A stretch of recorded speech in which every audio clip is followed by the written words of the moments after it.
کا یہ جمعۃ المبارک ایک عاشق مصطفیٰ، محب مصطفیٰ، دیوانے بارگاہ مصطفیٰ، ایک پروانے کا ذکر انشاءاللہ کرنے کی سعادت حاصل کروں گا۔ جس پروانے کا میں ذکر کرنے جا رہا ہوں وہ پروانہ کوئی عام نہیں بلکہ حضرت نور الدین عبد الرحمن جامی رحمۃ اللہ علیہ ہے۔ حضرت عبد الرحمن جامی رحمۃ اللہ علیہ یہ وہ شخصیت ہیں، آپ کا وہ کمال ہے کہ آپ بارگاہ خدا میں بھی مقبول تھے، بارگاہ مصطفیٰ میں بھی مقبول تھے۔ حضرت عبد الرحمن جامی رحمۃ اللہ علیہ جن کی کتاب آج بھی شامل نصاب ہے، درس نظامی کے اندر علماء کرام بہت خوب جانتے ہیں کہ ملا جامی کے نام سے ایک کتاب پڑھی جاتی ہے، اور ملا جامی وہ کتاب ہے کہ جس کو پڑھے بغیر کوئی بندہ عالم نہیں بنتا۔ حضرت عبد الرحمن جامی رحمۃ اللہ علیہ یہ وہ شخصیت تھی، یہ وہ کمال تھا کہ آپ کو اللہ رب العزت نے بے شمار فنون پر دسترس عطا فرمائی تھی۔ شاعر بھی تھے، مفکر بھی تھے، مصنف بھی تھے، اور اپنے وقت کے سب سے بڑے مجتہد بھی تھے۔ آپ کا وہ کمال ہے کہ آپ اپنے وقت کے جو بڑے بڑے علماء تھے، جو اولیاء تھے، ان کے بھی سردار شمار ہوتے تھے۔ اور یہ زمانہ حضور غوث الورا شیخ عبد القادر جیلانی قطب ربانی شہنشاہ بغداد الحسنی والحسینی کا زمانہ ہے۔ عبد الرحمن جامی رحمۃ اللہ علیہ اس زمانے میں انہوں نے آنکھ کھولی جو زمانہ خواجہ غریب نواز کا زمانہ تھا، جس میں تاجدار ہند آئے، جس زمانے میں امام حسن بصری ان کے قرب کا یہ زمانہ ہے۔ حضرت عبد الرحمن جامی رحمۃ اللہ علیہ اللہ رب العزت نے آپ کو بہت کمال عطا فرمایا تھا، اور خاص کر کے سب سے بڑا کمال آپ کا یہ تھا کہ اللہ رب العزت نے آپ کے دل میں عشق مصطفیٰ کا دیا روشن فرمایا تھا۔ حضرت عبد الرحمن جامی رحمۃ اللہ علیہ یہ وہ شخصیت ہیں کہ جب بھی روضہ اقدس پر حاضری ہوتی، حاضری دے کر واپس پلٹے، جب بھی پلٹتے تو روضہ رسول سے ایک آواز آتی، اسی آواز سے ہی میں آج کا خطاب اپنا شروع کرنے جا رہا ہوں۔ حضرت عبد الرحمن جامی رحمۃ اللہ علیہ بارگاہ مصطفیٰ میں حاضر ہوتے، دست بستہ سلام پیش کرتے، آقا علیہ السلام کے مواجہ شریف پر کھڑے ہو کر آقا علیہ السلام کی بارگاہ میں سلام پیش کرتے، جب واپس پلٹتے تو مکین گنبد خضرا سے یہ آواز آتی، خوش روی و باز آئی۔ فرماتے اے عبد الرحمن تم خوش رہو، دوبارہ پھر آ جانا۔ خوش روی و باز آئی، جب بھی حاضری ہوتی آپ بارگاہ مصطفیٰ میں سلام پیش کرتے، اور یہ آواز صرف آپ نہیں سنتے تھے بلکہ آپ کے ساتھ دوسرے بھی سنتے، اور وہ اس شوق سے آپ کے ساتھ کھڑے ہوتے کہ ہمیں بھی بارگاہ مصطفیٰ سے وہ آواز سننے کو مل جائے۔ حضور نبی رحمت صلی اللہ علیہ وسلم کی بارگاہ میں جب بھی جاتے، اور تاریخ میں آتا ہے کہ آپ 18 دفعہ بارگاہ مصطفیٰ میں حاضر خدمت ہوئے۔ بارگاہ مصطفیٰ میں جب بھی کھڑے ہوتے، آواز آتی خوش روی و باز آئی، عبد الرحمن میں تم سے خوش ہو گیا ہوں، و باز آئی، دوبارہ پھر پلٹ کے آ جانا۔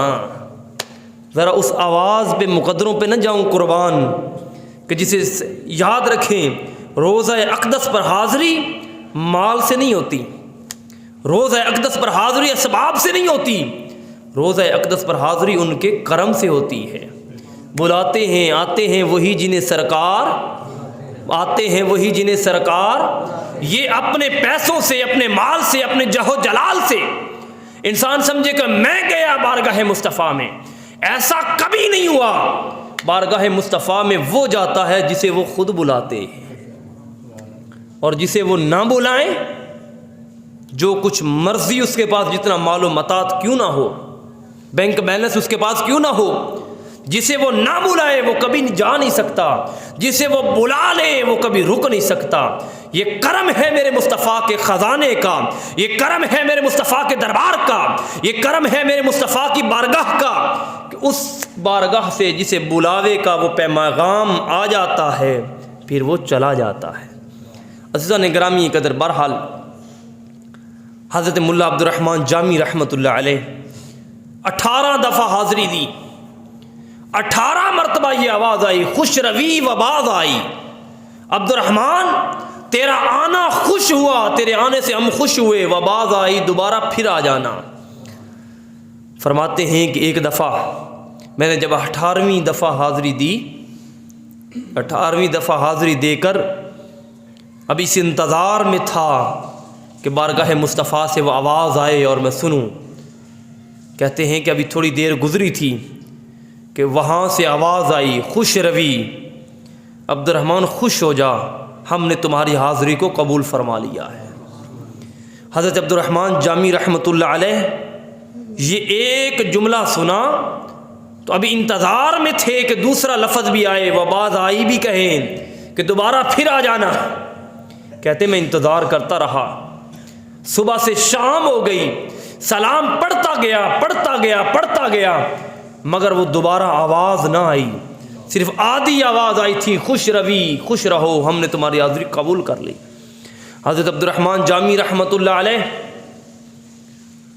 آپ رو پڑے، آنکھوں میں سے آنسو جاری ہو گئے، رو کر مدینے کی طرف منہ کر کے کہنے لگے کہ میں جب بھی آتا ہوں یہی آواز آتی ہے، وہ باز آئی، آج مجھے آواز نہیں آئی، آج خوش ہونے کی تو آواز سنائی دی، وہ باز آئی، دوبارہ آواز نہیں آئی۔ حضرت عبد الرحمن جامی رحمۃ اللہ علیہ وہاں پر بے ہوش ہو کر گر پڑے، اتنے روئے، کہتے کہ میں ہر دفعہ 18 دفعہ مجھے ہو گئے کہ میرے حبیب مجھے آواز دیتے تھے عبد الرحمن دوبارہ آ جانا، آج دوبارہ کے لیے دعوت نامہ نہیں دیا گیا۔ حضرت عبد الرحمن جامی رحمۃ اللہ علیہ، دوستو یاد رکھیں اس آواز میں بھی بڑی لذت ہے۔ حضرت ایوب علیہ السلام سے کسی نے پوچھا تھا کہ ایوب پیارے یہ بتاؤ کہ جب تم بیمار تھے وہ حالت بہتر تھی یا جب صحت یاب ہو یہ حالت بہتر ہے؟ تو حضرت ایوب علیہ السلام فرمانے لگے لوگوں جب میں بیمار تھا تو صبح کے وقت ایک دفعہ میرا محبوب مجھ سے پوچھتا تھا ایوب بتا تیرا حال کیسا ہے؟ کہا اس کے پوچھنے میں اتنا مزہ تھا، اتنی چاشنی تھی، اتنی محبت تھی، اتنا پیار تھا، اتنی الفت تھی کہ صبح سے لے کر شام تک میں بیماری کو بھول جاتا، محبوب کی آواز کے پیچھے پڑا رہتا تھا۔ تو جب رات ڈل جاتی وہ ایک بار پھر پوچھ لیتا ایوب بتا تیرا حال کیا ہے؟ کہا کہ اب صحت مل چکی، شفا بھی اس کی نعمت، صحت بھی اس کی نعمت، یہ ساری نعمتیں، مگر ساری نعمتوں کی جان اس کی آواز ہے۔ اور یہی آواز حضرت داؤد علیہ السلام کو بھی آئی تھی۔ بہرحال حضرت ملا عبد الرحمن جامی رحمۃ اللہ علیہ صبح سے لے کر شام تک انتظار میں رہے کہ شاید وہ باز آئی کا لفظ مجھے مل جائے، پیغام آ جائے کہ عبد الرحمن دوبارہ پھر پلٹ کے آ جانا، مگر وہ دوبارہ اعلان نہ ہوا۔ کہتے کہ وقت ختم ہو گیا، قافلے والے جانے لگے، میں بھی وہاں سے چل پڑا۔ جب میں گھر پہنچا تو قریب تو میرے استقبال کے لیے کچھ لوگ آئے ہوئے تھے، علاقے کے اولیاء، علماء، دیگر جنہوں نے آپ کو رخصت کیا تھا وہ آئے تھے عبد الرحمن جامی کو لینے کے لیے۔ تو انہوں نے عبد الرحمن جامی رحمۃ اللہ علیہ کا جب چہرہ دیکھا تو چہرہ دیکھنے کے بعد حیران ہو گئے، پریشان ہو گئے، کہنے لگے عبد الرحمن یہ ہم کیا دیکھ رہے ہیں؟ اور یاد رکھیں اس دور کی تنقید اس دور کے برابر نہیں تھی۔ اس دور میں جیسے آج کل تنقید برائے تنقید ہوتی ہے، اس دور کی تنقید اس کے برابر نہیں تھی۔ وہ تو بڑا سنہری دور تھا، کہیں پر حسن بصری تھے، کہیں پر جنید بغدادی تھے، کہیں پر سری سکتی تھے، کیسے کیسے وہ پروانے تھے۔ اگر مشرق سے سری سکتی کی خوشبو آتی تھی تو مغرب سے جناب جنید بغدادی کی خوشبو آتی تھی۔ تو وہ دور ایک اولیاء کرام کا دور تھا۔ سرکار مدینہ صلی اللہ علیہ وسلم نے فرمایا سب سے بہترین دور وہ دور ہے جو میرے زمانہ کے قریب ہے، اور سب سے بدترین دور وہ ہے جو دور مجھ سے دور ہے۔ جو تیرے لڑ لگ گیا وہ سب سے اعلیٰ ہو گیا، وہ تو جو تجھ سے مل گیا وہ سب سے اعلیٰ ہو گیا۔ حضرت عبد الرحمن جامی جب واپس پہنچے تو علاقے کے اولیاء علماء اکٹھے ہوئے اور عرض کرنے لگے کہ عبد الرحمن عجیب معاملہ ہے، جب ادھر سے گئے تھے تو داڑھی آپ کی لمبی تھی، اب واپس آئے تو داڑھی آپ کی چھوٹی ہو گئی، یہ کیا معاملہ ہے؟ تو حضرت عبد الرحمن جامی رحمۃ اللہ علیہ فرماتے ہیں، فرمایا کہ داڑھی میں نے کاٹی نہیں ہے، جب گیا تھا لمبی تھی مانتا ہوں، جب آیا ہوں چھوٹی ہے مانتا ہوں، مگر میں نے کاٹی نہیں ہے۔ انہوں نے کہا عبد الرحمن عجیب معاملہ ہے، نہ اس کو کاٹا ہے نہ اس کو کم کیا ہے، وجہ کیا ہے؟ داڑھی پھر کم ہو گئی۔ تو حضرت عبد الرحمن جامی رحمۃ اللہ علیہ جواب سنیے، آپ فرمانے لگے لوگوں میں جب بارگاہ مصطفیٰ میں گیا تھا داڑھی لمبی تھی، رب کائنات کی عزت کی قسم میں نے مصطفیٰ کی گلیوں کو اپنی داڑھی سے صاف کیا ہے، اللہ نے اس گلیوں کی برکت سے آج مجھے یہ مقام عطا فرما دیا ہے۔ یہ ہے عشق عبد الرحمن جامی کا کہ جو اپنی داڑھی سے مصطفیٰ کے در پر جھاڑو دے رہے ہیں۔ تو وہ ایک شیخ تھے امام غزالی رحمۃ اللہ علیہ نے احیاء العلوم کے اندر ایک بڑی پیاری بات لکھی کہ وہ رات کو خواب میں انہوں نے دیکھا کہ ان کی داڑھی کے اندر بڑی چمک رہی ہے، بڑی خوبصورت لگ رہی ہے۔ تو انہوں نے صبح اٹھ کے اس کی تعبیر دیکھی، نکالی کہ یار میری داڑھی رات کو میں نے چمکتی ہوئی دیکھی، یہ کیسے؟ بعد میں پتہ چلا کہ یہ داڑھی انہوں نے ماں کے قدموں سے لگائی تھی، اللہ نے چمک عطا فرما دی ہے۔ ارے جو داڑھی ماں کے قدموں سے لگے اللہ اس داڑھی میں چمک عطا کرتا ہے، اور جو داڑھی مصطفیٰ کی گلیوں پر لگ جائے اللہ اس میں کتنی برکتیں عطا فرماتا ہو۔ حضرت عبد الرحمن جامی رحمۃ اللہ علیہ پھر اگلے سال پھر ارادہ کیا کہ چلو آواز تو نہیں آئی، آواز آئی کہ آواز تو نہیں آئی، مگر میں مصطفیٰ کی بارگاہ میں حاضری کے لیے جاتا ہوں۔ حج کے لیے گئے، نکلے حج کے لیے، قافلوں کا سامان، اور آپ کا علاقہ افغانستان سے ان کا علاقہ شروع ہوتا ہے رات ایک مقام ہے جس کا ایک قصبہ ہے جامی، جس کی وجہ سے ان کو جامی کہا جاتا ہے۔ وہاں سے نکلے، قافلے کو ساتھ لیا، رستہ شروع ہو گیا، سفر شروع ہو گیا۔ جب مکہ المکرمہ پہنچے سارے ارکان ادا کیے، ادا کرنے کے بعد انہوں نے دل میں وہاں پر بیٹھ کر، ایک روایت میں آتا ہے کہ وہاں پر بیٹھ کر مقام عرفات میں بیٹھ کر انہوں نے مصطفیٰ کی ایک نعت لکھی۔ کیا لکھی؟ بولیے تو صحیح، نعت لکھی۔ اور عبد الرحمن کہنے لگے لوگوں میں جب بھی نعتیں لکھتا تھا میں لوگوں کو سناتا تھا کہ یہ نعت میں نے اپنے نبی کی شان میں لکھی ہے۔ فرمایا یہ جو اب نعت یہ کسی نبی بندے کو نہیں سناؤں گا بلکہ اپنے امام کو میں خود سناؤں گا۔ لوگوں نے کہا عبد الرحمن تیری نعتیں بڑی پیاری ہیں۔ ان کی بہت سی کتابیں ہیں، شواہد النبوہ ان کی کتاب ہے، 12 امام ان کی کتاب ہے، ملا جامی ان کی کتاب ہے، نعت شریف کے مجموعے کے اوپر ان کی کتابیں ہیں، بہت سی نعتیں لکھیں۔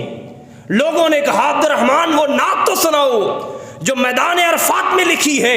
عبد الرحمن کہنے لگے ارے لوگوں چپ ہو جاؤ، یہ نعت تمہیں سنانے کے لیے نہیں لکھی، یہ نعت حسنین کے نانا کو سنانے کے لیے لکھی ہے، یہ میں کسی کو نہیں سناؤں گا۔ لوگوں نے اصرار کیا، انہوں نے نعت شریف نہ سنائی۔ وہاں سے نکلے، سرکار دو عالم صلی اللہ علیہ وسلم کی گنبد خضرا کی جانب چہرہ کیا، نکلے کہ اب میں بارگاہ مصطفیٰ میں جاؤں۔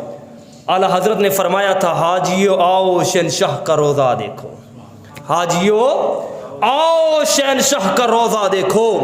ارے کعبہ تو تم دیکھ چکے، اب کعبے کا کعبہ دیکھو۔ اب وہ عبد الرحمن جامی کعبے کا کعبہ دیکھنے کے لیے مکہ المکرمہ سے نکلے، رستے کے اندر جناب وہ حاجی مدینہ المنورہ جانے لگے۔ اللہ رب العزت کے محبوب گورنر مدینہ کے خواب میں تشریف لائے، فرمایا اے مدینہ کے گورنر، تیری میں ایک ڈیوٹی لگاتا ہوں، ایک قافلہ ہے، اس قافلے کے اندر ایک میرا بندہ ہے جس کا نام عبد الرحمن جامی ہے۔ اس کا مطلب کہ سرکار کو پتا ہے کہ کون کس خیال سے آ رہا ہے، کون کون سی آرزو لے کے آ رہا ہے، کس تمنا سے لے آ رہا ہے۔ ارے وہ آقا ہی کیا جسے غلاموں کا پتہ نہ ہو، ذرا بولیے تو صحیح، وہ آقا ہی کیا جسے اپنے غلاموں کی خبر نہ ہو۔ میرے مصطفیٰ اس گورنر کے خواب میں تشریف لائے، فرمایا تجھے حکم دیتا ہوں، میرا ایک غلام ہے جس کا نام عبد الرحمن ہے، اس کو میرے روضہ کے قریب نہ آنے دینا۔ فرمایا کہ اگر وہ میرے روضہ کے قریب آ گیا، اگلا جملہ سننے والا ہے، فرمایا اگر وہ میرے روضے کے قریب آ گیا، مجھے اپنے سارے قانون توڑ کر اپنی قبر سے باہر نکل کے اس کا استقبال کرنا پڑے گا۔ ارے قربان جاؤں عبد الرحمن تیرے عشق سے، تیری وفاؤں سے، تیری محبت سے، تیرے پیار سے، اور تیرے لکھنے والے اس انداز سے، اس قلم سے جو بارگاہ مصطفیٰ میں انہوں نے نعت لکھی تھی۔ وہ نعت کیا تھی؟ اس کا ایک دو شعر اصول برکت کے لیے ہم پڑھ لیتے ہیں، پھر اس کا ترجمہ کرتے ہیں، پھر آگے واقعے کو چلتے ہیں۔ حضرت عبد الرحمن جامی رحمۃ اللہ علیہ آپ فرماتے ہیں تنم فرسودہ جاں پارا زے ہجراں یا رسول اللہ، تنم فرسودہ جاں پارا زے ہجراں یا رسول اللہ۔ فرماتے ہیں یا رسول اللہ، تنم فرسودہ جاں پارا زے ہجراں یا رسول اللہ، یا رسول اللہ 18 مرتبہ آپ کی بارگاہ میں آیا تھا، آپ نے فرمایا تھا کہ خوش روی و باز آئی، فرمایا حضور جب سے گیا ہوں میرا جسم ٹکڑے ٹکڑے ہو گیا ہے۔ آپ کی جدائی میں، آپ کی محبت میں، آپ کے پیار میں وہ بچھڑنا حضور کے روضہ اقدس سے لے کر جو میں اپنے جام پور میں علاقے میں گیا تھا، وہ جتنی جدائی میں نے سہی ہے یا رسول اللہ میرا جگر پارا پارا ہو چکا ہے۔ تنم فرسودہ جاں پارا زے ہجراں یا رسول اللہ، دلم یر مردہ آوارا زے اسیاں یا رسول اللہ، یا رسول اللہ گناہوں کی وجہ سے میرا دل نیم مردہ ہو چکا ہے اور یہ آوارہ ہو گیا ہے، اتنے گناہ میں نے کیے ہیں یا رسول اللہ، اب تو کرم کی ایک نگاہ فرما دیجئے یا رسول اللہ، اب تو ایک کرم کی نگاہ فرما دیجئے۔ چوں سوئے من گزارا ای میکن مسکن زنادی داری، فدائے نقش نالین تت کنم جاں یا رسول اللہ، یا رسول اللہ اگر آپ کبھی میری جانب ایک قدم رنجا فرمائیں، ذرا تصور تو کرو، اس شاعر کے یہ الفاظ کسی دنیا کے لیے نہیں ہے، دکھانے کے لیے نہیں ہے، بارگاہ مصطفیٰ میں وہ ادب سے عرض کر رہا ہے یا رسول اللہ ایک مرتبہ اپنا قدم میری طرف بڑھا دیں، فرمایا میں آپ کے جوتوں کے نشان پر اپنی جان قربان کر دوں گا، اپنے آپ کے نالین پاک پر فدائے نقش نالینت کنم جاں یا رسول اللہ، یا رسول اللہ جہاں جہاں آپ کے نالین لگیں گے، جہاں جہاں آپ کے قدم لگیں گے، وہاں پر جو نشان پڑیں گے عبد الرحمن ہر نشان کے اوپر اپنی جان قربان کرنے کو تیار ہو جائے گا۔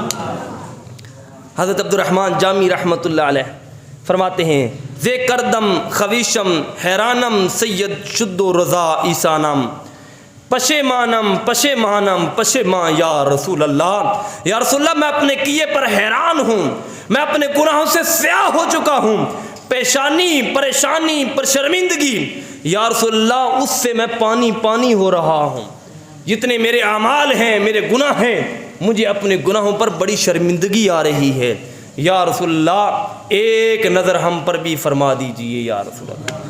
یہ عبد الرحمن جامی رحمۃ اللہ، یہ نعت شریف بڑی لمبی ہے، ایک دو شعر میں نے آپ کے سامنے عرض کی ہے۔ بہرحال حضرت عبد الرحمن جامی رحمۃ اللہ علیہ یہ نعت لکھی، اور ایک روایت میں آتا ہے کہ اس کو چمڑے پر لکھ کر اپنے سینے سے لگایا، اپنا رخ گنبد خضرا کی جانب کیا۔ گورنر مدینہ کے خواب میں مصطفیٰ تشریف لائے اور فرمایا کہ عبد الرحمن ایک شخص ہے، افغانستان کا رہنے والا ہے، ہرات میں پیدا ہونے والا ہے، اس کو منع کر دو کہ میری بارگاہ میں نہ آئے۔ ارے قربان جاؤ مصطفیٰ کی عالمگیری سے، قربان جاؤ مصطفیٰ کی خبرگیری سے۔ ارے آقا ہو تو ایسا، امام ہو تو ایسا، ارے پیشوا ہو تو ایسا، رہبر و رہنما ہو تو ایسا، قائد ہو تو ایسا، جسے پتہ ہے میرا کون سا غلام میری جانب آ رہا ہے۔ آپ نے جناب اس کو منع کر دیا، قافلے سے نکال دیا۔ عبد الرحمن جامی پریشان ہو گئے، رونے لگے۔ پھر ایک روایت میں آتا ہے کہ آپ رستہ بدل کر جدھر سے ترکی لوگ آتے ہیں اس رستے کی جانب، اس میقات سے وہاں پر جمع ہوئے اور ان سے کہنے لگے، ارے ترکی والو، مجھ سے جتنا مال لینا ہے لے لو، کوئی خدمت لینی ہے لے لو، مگر ایک دفعہ مجھے بارگاہ مصطفیٰ میں لے جاؤ۔ ارے عشق تھا، یہ محبت تھی، یہ پیار تھا۔ انہوں نے اور تو کوئی نہیں، انہوں نے کچھ مال لیا، پیسے لیے، آپ کو صندوق میں بند کر لیا، اندر بند ہے، صندوق اوپر سے بند ہے، اندھیرے میں ہے، ذرا تصور تو کریں، صندوق ایک قبر نما ہو جاتا ہے، اس بند ہے، مگر آپ کے سینے کے ساتھ وہ نعت لگی ہے جس پر لکھا ہے تنم فنسودہ جاں پارا یا رسول اللہ۔ وہ چلتا چلتا جب قافلہ مدینہ المنورہ کے قریب گیا، میرے مصطفیٰ پھر تشریف لائے گورنر مدینہ کے خواب میں، فرمایا، کہنے لگے، اے گورنر مدینہ، ایک میرا غلام اب فلاں رستے سے آ رہا ہے، اس کو روک لو، اگر وہ میرے قریب آ گیا تو مجھے اٹھ کر اس کا استقبال کرنا پڑے گا۔ حضرت عبد الرحمن جامی رحمۃ اللہ علیہ کو وہ تلاش کرنے کے لیے اس قافلے کے قریب آئے، اونٹوں سے کجاوے اتارے گئے، سامان اتارا گیا، آپ کو باہر نکالا، پھر واپس بھیج دیا۔ جب دوسری دفعہ آپ کو بھیجا گیا تو حضرت عبد الرحمن جامی رحمۃ اللہ علیہ کی آنکھوں میں سے آنسو آئے، بارگاہ مصطفیٰ میں التجا کرنے لگے، یا رسول اللہ، یا حبیب اللہ، کون سی ایسی غلطی ہو گئی کہ آپ نے میرا آنا ہی منع فرما دیا۔ پھر ایک دفعہ دیکھیں، جب اندر عشق ہو، محبت ہو، پھر وہ رستے خود دکھلاتا ہے، وہ بتاتا ہے کہ تو نے کس کس رستے سے میری بارگاہ میں آنا ہے۔ پھر آپ ایک دفعہ وہ علاقہ جہاں پر حضرت حلیمہ سعدیہ رضی اللہ تعالیٰ عنہ رہتی تھی، وادی طائف، وہاں کی جانب سے آپ رستے میں داخل ہونے لگے، بکریوں کے اندر، ریوڑ کے اندر، اس کو کہا کہ میں تیری بکریاں چراؤں گا، مجھے ساتھ لے جا۔ اس کا ریوڑ مدینہ منورہ جا رہا تھا۔ دیکھو جنہیں لگن ہو، سچی محبت ہو، پیار ہو، بتانا نہیں پڑتا کہ مجھے سچا پیار ہے، ان کے عمل بتاتے ہیں کہ یہ مصطفیٰ کا کتنا بڑا عاشق رسول ہے۔ آج تو مدینہ پاک جانا بڑا آسان ہے، لیکن دیکھیے اس دور میں جو ایک بندہ افغانستان سے چلے، پیدل آئے، آگے سے آواز آ جائے تیرا جانا منع ہے، اس کی کیفیت کیسی ہوگی۔ آج اگر ہمیں کوئی منع کر دے، فلاں دعوت پر تو نے نہیں آنا، سارے گھر والے آئیں، بندہ کہتا ہے اس نے میرے ساتھ ٹھیک نہیں کیا۔ جس کو بارگاہ مصطفیٰ سے انکاری ہو جائے۔ عبد الرحمن جامی کا حال کیسا تھا؟ ساتھ ہی نعت مصطفیٰ اپنے پاس رکھی، بکریوں کے ریوڑ میں چھپ کر مسجد نبوی ادھر قریب آنے لگے، پھر دوبارہ پلٹ کے آپ کو نکال دیا۔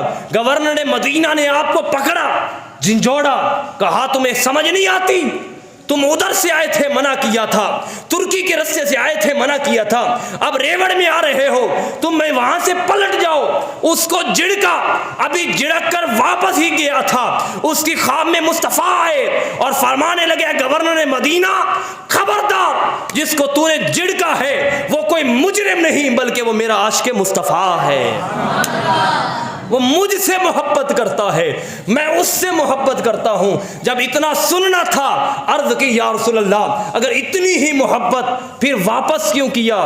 کہا اس نے جو نعت لکھی ہے، مجھے اس نعت کو سن کر اپنی قبر سے باہر آنا پڑے گا۔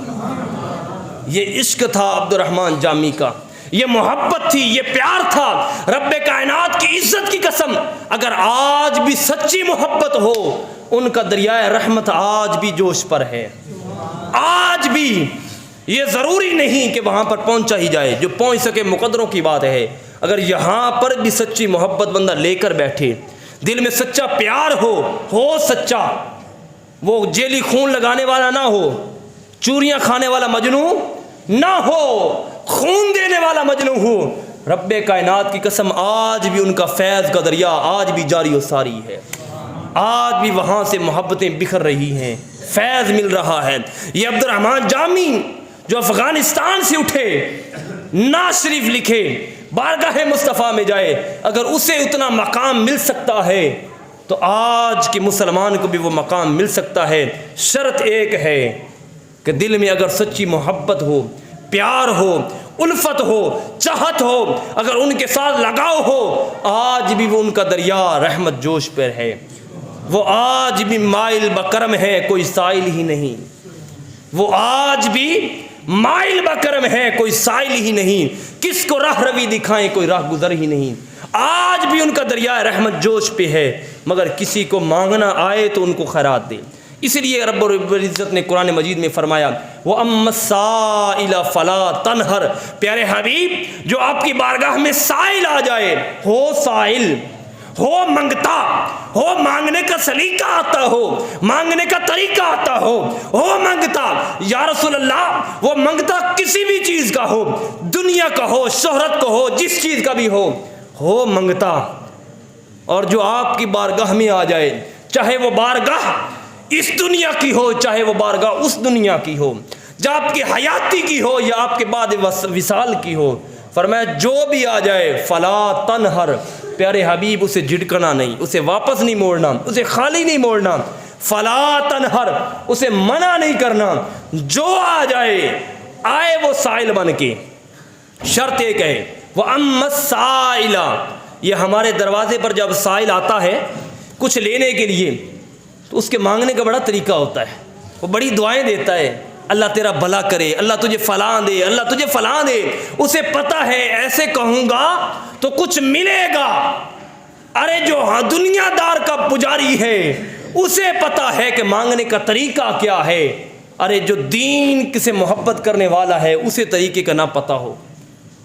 عزیزان گرامی قدر، جن کو مانگنے کا طریقہ آیا انہوں نے رب سے بہت کچھ پا لیا، جنہیں مانگنے کا سلیقہ آیا، اور جنہیں سلیقہ نہیں آیا وہ پاس رہ کر بھی محروم رہے، جنہیں مانگنے کا طریقہ آیا وہ فارس سے چلے، اللہ نے انہیں مانگنے کا جنہیں طریقہ دیا تھا اللہ نے انہیں عزت اور عروج عطا فرمایا، اور جنہیں مانگنے کا طریقہ نہیں آیا وہ قریب رہ کر بھی محروم رہے۔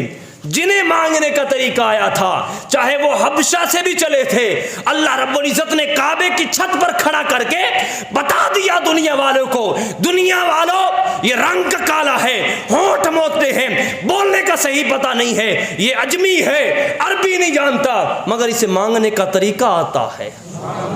وہاں پر تو طریقہ ہی قبول ہے، وہاں پر سلیقہ قبول نہیں ہے کہ شکل اچھی ہو، جناب کپڑے اچھے ہوں، بینک بیلنس ہو، فلاں ہو، نہیں، اخلاص ہو، تقوی ہو، پرہیزگاری ہو، محبت ہو، یہ چیزیں ان کی بارگاہ میں مقبول نظر ہیں۔ اللہ کریم ان چیزوں کو دلوں میں سمانے کی توفیق عطا فرمائے۔ یاد رکھیں زندگی اسی سے بنتی ہے، محبت مصطفیٰ سے بنتی ہے یا محبت خدا سے بنتی ہے۔ اللہ عمل پیرا ہونے کی توفیق عطا فرمائے۔ وما علیہ الا البلاغ۔